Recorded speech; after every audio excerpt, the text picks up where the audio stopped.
Assalamualaikum dan selamat sejahtera. Sejak tahun 2015, negara kita dikejutkan dengan sebuah alat peranti rokok elektronik atau dikenali sebagai vape.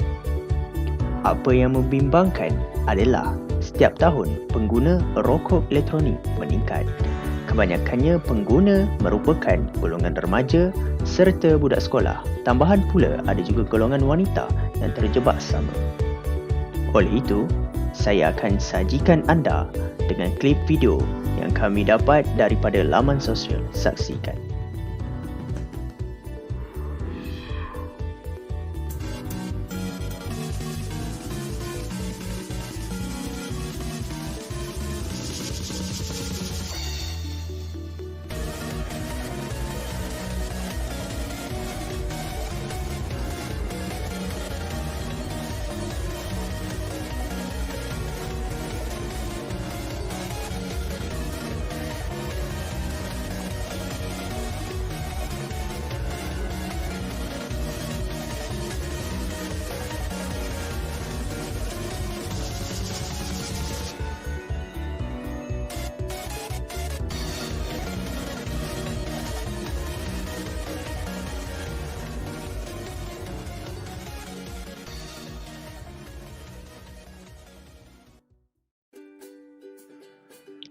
Apa itu rokok elektronik atau vape? Rokok elektronik adalah alat yang menggunakan kuasa elektronik untuk menyalurkan aerosol atau hasil uap dari pemanasan satu cair untuk dihisap oleh pengguna. Rokok elektronik adalah nama panggilan kepada alat yang membekalkan dos nikotin dalam bentuk wap dengan memanaskan secair campuran human skate, glycerol. Perasa makanan dan nikotin menjadikannya berbentuk wap dan disebut oleh pengguna.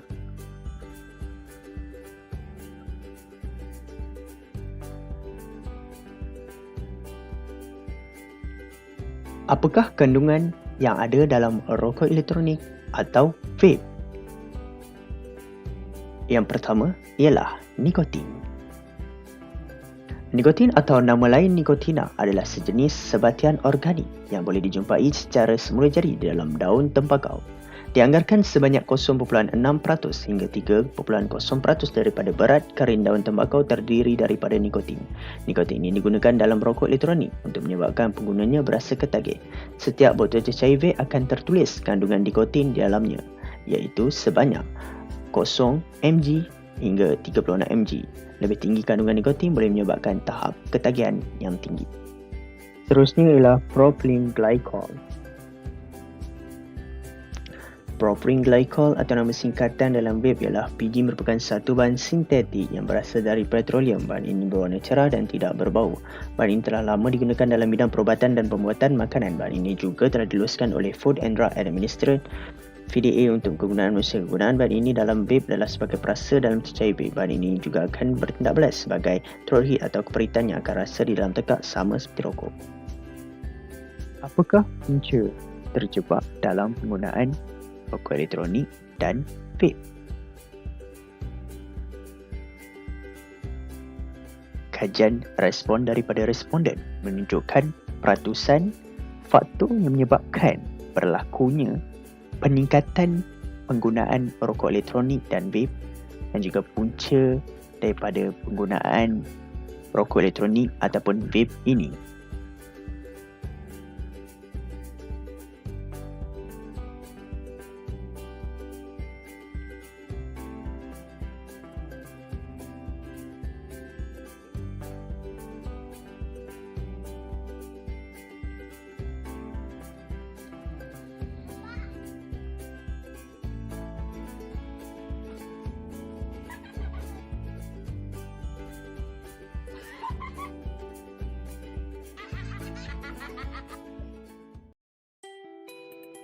Kesan rokok elektronik kepada kesihatan. Terdapat 4 kesan rokok elektronik kepada kesihatan, iaitu kesihatan mental, kesan ibu mengandung, masalah jantung dan juga kanser. Yang pertama ialah masalah kesihatan mental. Kajian turut mendapati pengambilan vape turut boleh mengakibatkan gangguan psikologi dan menjejaskan kesihatan mental. Pengguna vape akan lebih berisiko untuk mengalami ketagihan nikotin yang seterusnya membawa kepada masalah psikologi seperti kemurungan, tekanan dan kebimbangan. Seterusnya ialah bahaya untuk ibu yang mengandung. Jumlah nikotin yang sikit atau banyak tetap memberi impak bahaya kepada ibu mengandung. Bahan kimia yang terkandung dalam vape mampu memberi impak hingga ke janin. Menjejaskan kesihatan jantung. Kandungan nikotin tersebut menyebabkan ketagihan dan boleh meningkatkan risiko penyakit kardiovaskular dan kanser seperti jantung dan paru-paru. Dalam kajian dilakukan di Jerman, menghisap rokok tembakau dan vape nikotin sama-sama boleh menjejaskan kesihatan jantung dan paru-paru. Seterusnya ialah penyebab kepada kanser. Propylene glycol apabila dipanaskan akan menghasilkan bahan yang membebaskan formaldehyde, di mana sejenis bahan yang boleh menyebabkan kanser.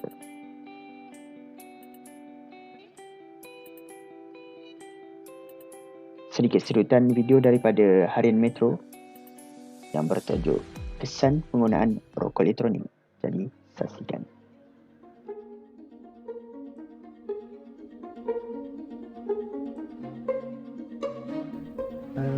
Berbagai masalah kesihatan yang boleh dapati dengan isu vape. Tetapi yang terutama ni kita kena ingat bahawa vape tu adalah satu proses kan, penggunaan rokok elektronik. So isu dia lebih kepada isu di dalam rokok elektronik itu sendirilah. So di antaranya adalah dari segi bahan-bahan yang berada di dalam rokok elektronik itu. Dan yang paling penting yang kita risaukan adalah dengan adanya nikotin lah dekat dalam rokok elektronik tersebut. So nikotin seperti kita tahu adalah bahan yang menagihkan, dan jika kanak-kanak atau remaja menggunakan peralatan ini, maka mereka mungkin akan dapat isu ketagihan kepada nikotin pada usia yang muda. Di samping tu juga kerana bahan di dalam tu ada contohnya propanol glycol kan, dengan diethyl something. So dua bahan ini juga kita punya pengetahuan dari segi kesihatan tu tidak begitu diketahui. Juga di dalam rokok elektronik ini, walaupun mungkin ada yang mengatakan ia lebih selamat, tetapi ada juga di dalam kedepannya bahannya karsinogen, bahan-bahan yang menyebabkan kanser. Walaupun sedikit tetapi ada. So maka dia taklah seselamat yang dikatakan tu. Kalau untuk masalah vape, dari segi jantung pun masih ada juga. Dalam vape itu sendiri yang kita bincangkan, rokok elektronik itu ada karsinogen juga. So maka risiko untuk mendapat barak possible. Juga ada masalah dari segi bahan yang digunakan dalam vape itu boleh menyebabkan certain types of illness macam popcorn lung yang dikatakan tu. So it's a type of lung disease yang basically a reaction towards the colouring yang dekat dalam the electronic e-liquid itu sendiri ya. Lepas tu of course kita ada metals yang diriliskan daripada atau dikeluarkan daripada hasil pemanasan device peranti itu sendiri, yang kita pun tak tahu apa dia punya kesan lagi. Ada juga risiko dari segi penggunaan rokok elektronik yang mungkin mudah share kepada orang lain. So of course diseases yang boleh disebabkan oleh itu adalah things like hepatitis contohnya. This is quite commonly seen in the past. So inilah antara beberapa kesan daripada penggunaan rokok elektronik itu. Oleh itu, semua pihak haruslah bertanggungjawab dalam membendung masalah penggunaan rokok elektronik ini. Bukan sahaja daripada pihak berkuasa, malah ahli keluarga juga wajib mengambil tahu tentang masalah ini, kerana perkara seperti ini tidak boleh dipandang mudah kerana ianya memberikan kesan yang sangat teruk kepada kita semua. Jadi itu saja daripada video ini mengenai punca dan kesan penggunaan rokok elektronik terhadap kesihatan. Ingatlah, bebaslah daripada vape dan jalanilah kehidupan anda dengan sihat dan selamat.